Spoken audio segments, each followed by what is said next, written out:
পশ্চিমবঙ্গে গণতন্ত্র আজকে সত্যি বিপন্ন। রাজ্যের শিক্ষামন্ত্রী ত্রিপুরায় গিয়ে বলছেন যে সেখানে গণতন্ত্র বিপন্ন। তার রাজ্যে যখন বঞ্চিত শিক্ষকরা, বিশেষ করে চুক্তিভিত্তিক শিক্ষকরা তাদের দাবি দাওয়া নিয়ে তাদের গণতান্ত্রিক আন্দোলন করতে যাচ্ছে, তখন তাদের উপর বল প্রয়োগ করছে, মিথ্যা মামলা দিচ্ছে, গ্রেপ্তার করছে, শিক্ষিকাদের টানা হেঁচড়া করে বর্বরোচিত ভাবে, সেটা আপনাদের সংবাদ মাধ্যম দ্বারা গোটা রাজ্যের মানুষ দেখেছে। ফলে এরা আমরা তীব্র নিন্দায় রাখছি। একাধারে আমি আইএসএফ এর মুখপাত্র, রাজ্য কমিটির সদস্য, একাধারে রাজনৈতিক নিরপেক্ষ একটা শিক্ষক সংগঠন, পেশাগত সংগঠন তৈরি করা হয়েছিল শিক্ষক ঐক্য মুক্তমঞ্চ। সেখানে সমস্ত দলের সদস্যরা আছে, সাধারণ শিক্ষক শিক্ষিকারা আছে, শুধুমাত্র পেশাগত লড়াই আন্দোলন তারা করে। আপনাদের মনে করে দিই, এই পেশাগত আন্দোলন করতে গিয়ে বিধানসভার আগে আদি গঙ্গায় নেমে আমরা বিক্ষোভ করেছিলাম। কসবায় 4 ফেব্রুয়ারি মুখ্যমন্ত্রীর সভাস্থলে বিক্ষোভ করে মুখ্যমন্ত্রীর দাবিপত্র নিয়েছিলেন আমাদের সংগঠনের রাজ্যের সভানেত্রী ছবি চাকি, অনিমা নাথ তাদের হাত থেকে, এবং মুখ্যমন্ত্রী প্রতিশ্রুতি দিয়েছিলেন যে দাবি মেটাবো। আপনাদের মনে থাকবে যে 14 ফেব্রুয়ারি আমাদের ডাকে শিক্ষামন্ত্রী পার্থ চট্টোপাধ্যায় আমি রাজধানীতে এসে বলেছিলেন যে আপনাদের দাবি মেটাবো। আপনাদের মনে থাকবে যে জাতীয় শিক্ষানীতি নিয়ে আমরা 18 ফেব্রুয়ারি নামখানায় অমিত শাহ সবাই কালো পতাকা পর্যন্ত দেখিয়েছিলাম।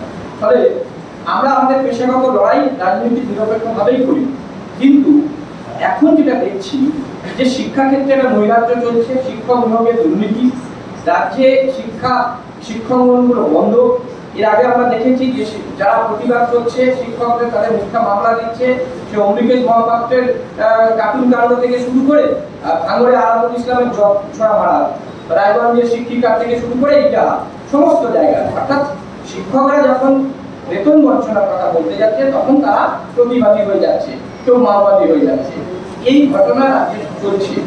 আবার শিক্ষামন্ত্রী তিনি ত্রিপুরাতে গিয়ে বড় বড় কথা বলছেন, তিনি আজ 4 মাস হয়ে গেল কোনো শিক্ষক সংগঠনের সঙ্গে দেখা করেনি, কোনো ছাত্রছাত্রী, কোনো অভিভাবকের সঙ্গে দেখা করেনি, তিনি দপ্তরে থাকেন না, তিনি ত্রিপুরায় যায়। তাই আমরা বলেছি যে শিক্ষামন্ত্রী ত্রিপুরায়, শিক্ষকরা অসহায়। 17 তারিখ শিক্ষক ঐক্য মুক্তমঞ্চ শিক্ষামন্ত্রী নিখোঁজ ডায়েরি করেছে বিধাননগর কমিশনারের কাছে। সেক্ষেত্রে আমাদের 4 জন শিক্ষিকাকে টানা হেঁচড়া করে গ্রেপ্তার করা হয়। 18 তারিখ আমরা নবান্নে যাই আমাদের দাবিপত্র শিক্ষামন্ত্রীকে না পেয়ে পৌঁছানোর জন্য। নবান্নের সভাগারের সামনে আমাদের 16 জন শিক্ষিকা যারা এসএসকেএমএসকে চাকরি করে, পৌরসভার মধ্যে চাকরি করে, তাদেরকে টানতে টানতে প্রায় শিরোধারী পর্যায়ে নির্মমভাবে পুলিশ শিক্ষায় নিয়ে যায়। আমি যখন ভাঙড়ের এই জাতীয় পতাকা উত্তোলনকে কেন্দ্র করে, জাতীয় পতাকা 15ই আগস্টে আমাদের উত্তোলন করতে দেয়নি, আমাদের জাতীয় সঙ্গীত পরিবেশন করতে দেয়নি, আমাদের কর্মীদের মারধর করছে বিভিন্ন জায়গায়, এই ঘটনা নিয়ে আমি ডিএম অফিসে অভিযোগ দায়ের করতে গেছি। অ্যান্টি রাউডি সেকশন প্রায় 30-40 জন গুন্ডা বাহিনী, গুন্ডা দমনকারী যে শাখা আছে গোয়েন্দা দপ্তর, তারা আমাকে আলিপুর ডিএম অফিস থেকে তুলে নেয়, নিয়ে লালবাজারে অ্যান্টি রাউডি সেকশনে রাখে। কি কারণে কিছুই বলে না।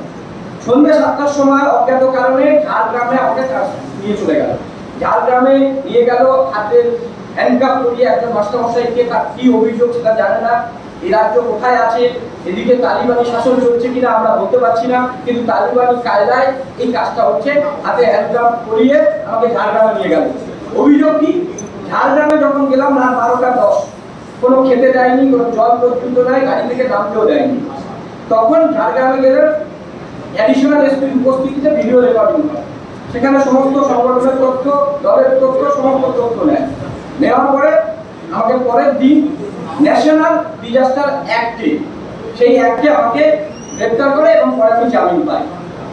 কারণ কি দেখাচ্ছে যে মুখ্যমন্ত্রী 9ই আগস্ট ঝাড়গ্রামে সভা করতে গিয়েছিল, আমাদের সংগঠনের পক্ষ থেকে সেদিন একটা ডেপুটি ফান্ড দেওয়ার জন্য টাকাটি দিয়েছিল।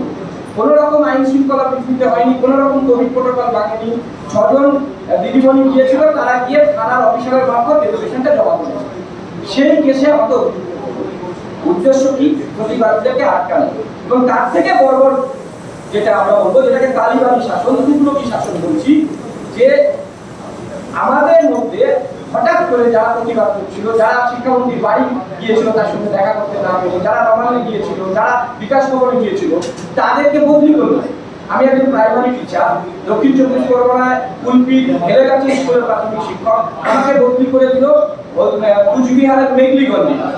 এখানে এই সরকার মুখ্যমন্ত্রী উৎসবসী চালু করেছে যে শিক্ষকদের কাছাকাছি নিয়ে আসার জন্য 1 আগস্ট থেকে উৎসবসী চালু হয়েছে। সেখানে একটা শিক্ষককে 800 কিলোমিটার দূরে বদলি করছে, কারণ সরকারের এই সিদ্ধান্তের পরিপন্থী নয় কি। এবং তার থেকে আরো মজার বিষয়, আমি আমার নাম মইদুল ইসলাম লিখি, এমডিও ব্যবহার করি না, ভারতের সংবিধান ধর্মনিরপেক্ষতা মেনে রাখি। আমার যে ট্রান্সফার লেটার আপনাদের কাছে আমরা পৌঁছে দিই, সেখানে উল্লেখ করা আছে শ্রী এবং শ্রীমতী মইদুল ইসলাম। তা শিক্ষা দপ্তরের আধিকারিকরা জানে না তড়িঘড়ি করতে গিয়ে এই সিদ্ধান্ত নিতে গেলে ধর্মীয় ভাবনাকে আঘাত করলো। এর আগে আপনারা জানেন যে উচ্চ মাধ্যমিকের প্রথম স্থানাধিকারী ছাত্রীর ধর্মীয় পরিচয়কে কিভাবে উল্লেখ করেছে, তার মেধাকে গুরুত্ব না দিয়ে আমরা শিক্ষক ঐক্য মুক্ত মঞ্চের পক্ষ থেকে সংসদ সভাপতি দপ্তরে বিক্ষোভ দেখিয়েছি। আজকে আমার ট্রান্সফার লেটারে কি উদ্দেশ্যে শ্রী এবং শ্রীমতী এই শব্দটা ব্যবহার করেছে এটা কি জানে না? কারা এই অর্ডার করছে, কারা শিক্ষা দপ্তরে থাকছে, কাদের অঙ্গুলন চলছে? এবং আরো আশ্চর্যজনক ঘটনা, শিশু শিক্ষা কেন্দ্রের শিক্ষিকা যাদের 50, 55, 60 বছর বয়স, এখানে আছে পুতুল নামখানা ফেজারগঞ্জের চাকরি করে, 61 বছর বয়স, এদের চাকরির মেয়াদ 65 বছর, এরা কন্ট্রাকচুয়াল শিক্ষিকা। এদের অপরাধ কি? এরা নবান্নে গিয়েছিল মুখ্যমন্ত্রীর কাছে। অপরাধ কি? যে জাতীয় শিক্ষানীতি যেটা বিজেপি সরকার কেন্দ্র সরকার চালু করছে, সেখানে চুক্তিভিত্তিক শিক্ষকদের কন্ট্রাকচুয়াল কথাটাকে তুলে দিচ্ছে। ফলে তারা 1.5 লক্ষ শিক্ষকরা যারা সর্বশিক্ষা মিশনে আছে, 500 শিক্ষক, এসএসকে, শিক্ষা বন্ধু, ম্যানেজমেন্ট স্টাফ, তারা খুব উদ্বিগ্ন, আতঙ্ক যে আমাদের চাকরি আগামী দিনে থাকবে কিনা 22 সালে। সেটা নিয়ে শিক্ষামন্ত্রীর কাছে গেছে, দেখা করতে পারেনি, বাধ্য হয়ে তারা মুখ্যমন্ত্রীর কাছে গেছে, তারা অ্যারেস্ট হয়েছে। সেই পুতুল দিকে নামখানা থেকে তাকে ট্রান্সফার করলো কোথায়? কুচবিহারের দিনহাটায়। 61 বছরের একজন শিক্ষিকা 10,000 টাকা বেতন পায়, তার কম পায়, যাদের চাকরির কোনো ট্রান্সফার অর্ডার কোনোদিন নেই, হয় না, এরা চুক্তিভিত্তিক, তাকে বদলি করছে কুচবিহার দিনহাটা। সংগঠনের সভানেত্রী ছবি চাকরি মুর্শিদাবাদের জঙ্গিপুরে এসএসকে দিদিমণি, 54 বছর বয়স, তাকে বদলি করছে, তাকে টানা হেঁচড়া করে দুটো আন্দোলন থেকে তুলে নিল, তাকে বদলি করছে কোথায়? হিন্দি মিডিয়াম স্কুল জলপাইগুড়ি মাল ব্লকে চা বাগানের মধ্যে তাকে বদলি করছে, যে বদলির আইনই নেই। তারপরে তাকে বদলি করছে কি? জোসনা টুডু পশ্চিম মেদিনীপুরের আদিবাসী শিক্ষিকা, এসএসকে দিদিমণি, 10,000 কম টাকা বেতন পায়, তার বদলি করছে ধূপগুড়িতে হিন্দি মিডিয়াম স্কুলে। এরকম আমাদের 5 জন শিক্ষিকা তাকে বদলি করেছে। অনিমা নাথ বৃত্তিমূলক শিক্ষিকা, কন্ট্রাকচুয়াল শিক্ষিকা, 10,000 কম বেতন পায়, যিনি মুখ্যমন্ত্রী কসবায় গিয়ে তার হাতে ডেপুটেশন দিয়েছিলেন, যিনি জাতীয় শিক্ষানীতির বিরোধিতায় রামখানায় গিয়ে কালো পতাকা দেখিয়েছিলেন অমিত শাহকে, তখন মুখ্যমন্ত্রী তাকে প্রশংসা করেছিল, কাছে তুলে দিয়েছিল। আজকে তিনি যখন নবান্নে তার কথা বলতে যাচ্ছে, সেই অনিমা নাথকে মাদ্রাসায় বদলি করেছে। ভাবতে পারছেন? রঘুয়ার মালদার মাদ্রাসা, অনিমা নাথ মাদ্রাসায় গিয়ে কি করবে? উদ্দেশ্য প্রণোদিতভাবে করছে। এবং আরো যারা পৌরসভার দিদিমণি, তাদেরও বদলি করেছে। সুতরাং সরকারের এই নীতি আমরা তীব্র বিরোধিতা করছি। আমরা শিক্ষক ঐক্য মুক্ত মঞ্চ পক্ষ থেকে আমরা এই বিরোধিতা করে রাস্তায় নামছি এবং আমরা হাইকোর্টে সোমবার দিন মামলা ফাইল করবো। কারণ এটা চলতে পারে না। শিক্ষাক্ষেত্রে যে অরাজকতা, নৈরাজ্য চলছে এবং সর্বোপরি পশ্চিমবঙ্গে যে গণতন্ত্রের যে পরিবেশ, সেই পরিবেশ নেই। আপনারা গতকাল হাইকোর্টের ভোট পরবর্তী রায় দেখেছেন, সিবিআই মামলা হয়, সিবিআই কে সঁপে দিয়েছে। ফলে সার্বিকভাবে বিরোধী স্বরকে দমন করার যে চেষ্টা পূর্বের শাসকরাও করেছিল, এরা আরো উগ্রভাবে করছে। আমরা কি আশা করেছিলাম? মামাটি মানুষের সরকার, মমতাময়ী সরকারের কাছে সবাই আশা করেছিল যে নতুন ভাবে আসবে এবং বাংলাকে উন্নয়নের নাকি কান্ডারি করবে। এখন কি দেখছি? সুতরাং এই যে মুসলিম প্রীতি দেখায়, এই যে সংখ্যালঘুদের এত করে, এই যে লক্ষ্মীর ভান্ডার থেকে শুরু করে সমস্ত দান খয়রাতি চলছে, আমরা তো বলছি না যে আমাদের দান দাও, আমরা বলছি আমাদের অধিকার দাও, আমাদের শিক্ষা দাও, আমাদের সংস্কৃতি দাও, আমাদের কর্মসংস্থান দাও। আজকে ডোমের চাকরির জন্য 2000 গ্রাজুয়েট, 500 স্নাতকোত্তর এবং 100 ইঞ্জিনিয়ার পরীক্ষা দিচ্ছে। কেন রাজ্যের এই অবস্থা হবে? কর্মসংস্থান নেই। সেখানে আপনি লক্ষ্মী ভান্ডার করে 10,000 কোটি টাকা, 20,000 কোটি টাকা ভিক্ষা দিচ্ছেন ভোটের স্বার্থে। সুতরাং এই ভিক্ষাটা আমরা চাই না। বিশেষ করে সংখ্যালঘুদের আপনি উন্নয়নের কথা বলছেন। আজকে সংখ্যালঘু ছেলেমেয়েদের চাকরির পার্সেন্টেজ কত, তাদের শিক্ষাদীক্ষার পার্সেন্টেজ কত, সেটাকে উল্লেখ না করে বরঞ্চ যারা এই প্রতিবাদ করে তাদেরকে পুলিশ দিয়ে, প্রশাসন দিয়ে দমানোর যে চেষ্টা করছে এবং ট্রান্সপোর্ট নামে যে অনৈতিক প্রস্তুতি করছে, এর তীব্র আমরা প্রতিবাদ করছি এবং খুব দ্রুত আমরা এই রাস্তায় নামবো। এবং সোমবার দিন আমরা আমাদের বিশিষ্ট আইনজীবীরা থাকবেন, তারা হাইকোর্টে এই বিষয়ে মামলা দায়ের করবেন। ধন্যবাদ।